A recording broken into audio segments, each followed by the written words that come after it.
Well, everyone, welcome aboard Dragon. My name is Doug. Next to me is Bob. You probably know him. We're so glad to be with you this evening and welcome you on board Dragon. Got a couple things we want to talk about first before we kind of show you around. The first is kind of a tradition we've had over the years with spacecraft going way back to the Mercury era. And then a tradition that's been carried on ever since with all our space vehicles, including the Soyuz. We're given the honor to name this capsule. I know most of you at SpaceX especially know it as Capsule 206, but I think all of us thought that we could maybe do a little bit better than that. So without further ado, we would like to welcome you aboard Capsule Endeavour. We chose Endeavour for a few reasons. One, because of this incredible endeavor NASA, SpaceX, and the United States has been on since the end of the shuttle program back in 2011. The other reason we named it Endeavour is a little more personal to Bob and I. We both had our first flights on Shuttle Endeavour, and it just meant so much to us to carry on that name. That's what we decided to go with. So we hope you enjoy that name, and once again, welcome on board. Well, good evening, everybody, and welcome aboard Endeavour, the SpaceX vehicle headed to the International Space Station. Today, we accomplished the first flight off the Florida coast in quite some time, and Doug and I were really proud to have an opportunity to be a part of that. We're doing it in a brand new spaceship, a spaceship that's a lot different than its namesake Endeavour, the space shuttle, in that it has touch display screens that allow us to accomplish most of the interfacing requirements that we have. We'll have Doug pans over and points at the display in front of me.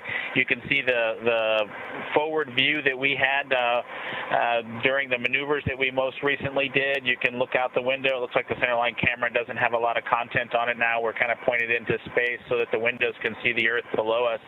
But we've got the capability to interface with the vehicle, and it's kind of interesting. There's a command. This little button over here is actually what the commands are for our displays.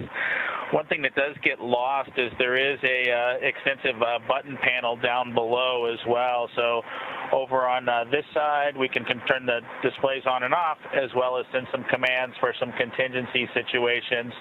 On the other side, we have the ability to deploy chutes and things like that on entry. So we do have some buttons, but the primary interface is these displays. So nice, new, modern cockpit that we've got for our compared to our namesake, the Space Shuttle Endeavour.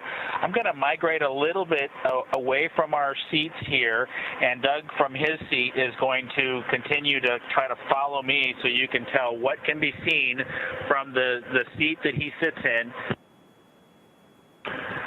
So from his seat, when he is inside in the vehicle, strapped in, this is what his view actually looks like. You can see a window off to the one side. We each have a window that we can view out and see what's going on outside.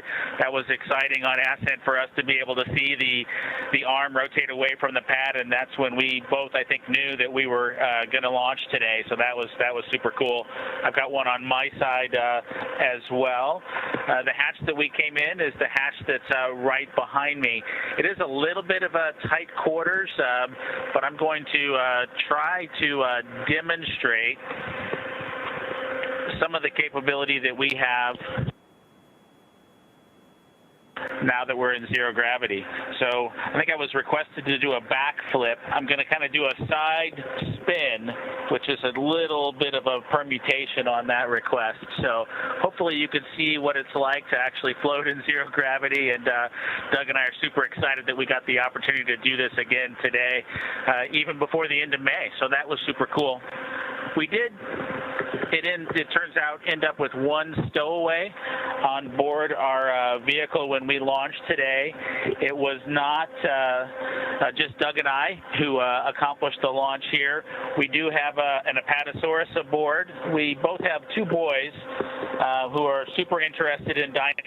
and we collected up all the dinosaurs between the two houses, and Trimmer, the Apatosaurus, got the vote from the boys to make the trip into space today with us. And so that was a super cool thing for us to get a chance to do for both of our sons, who I hope are super excited to see their toys floating around with us on board. I'm sure they would rather be here given the opportunity, but hopefully they're proud of this as well.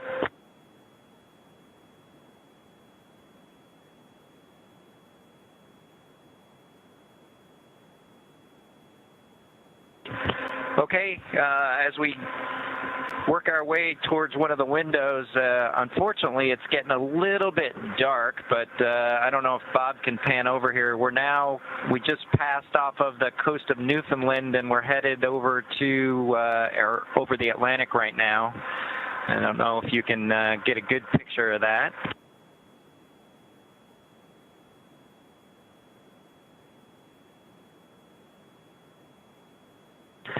Anyway, hopefully you enjoy that view as we pass over the Atlantic, and I think with that we will work ourselves back into the seats and wrap things up for this evening.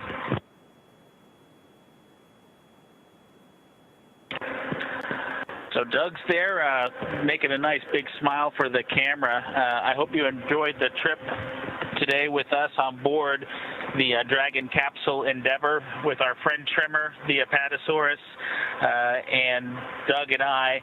We just would like to thank SpaceX, we'd like to thank NASA, and we'd like to thank the American people for the opportunity today.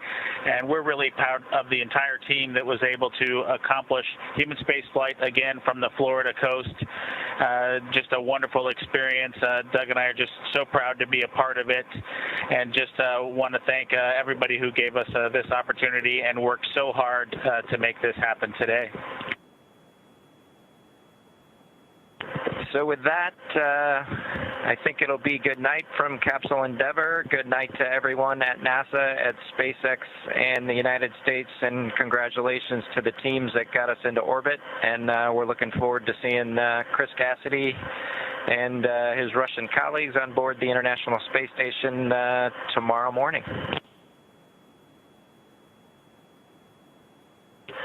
Good night, Megan and Theo. And Karen and Jack.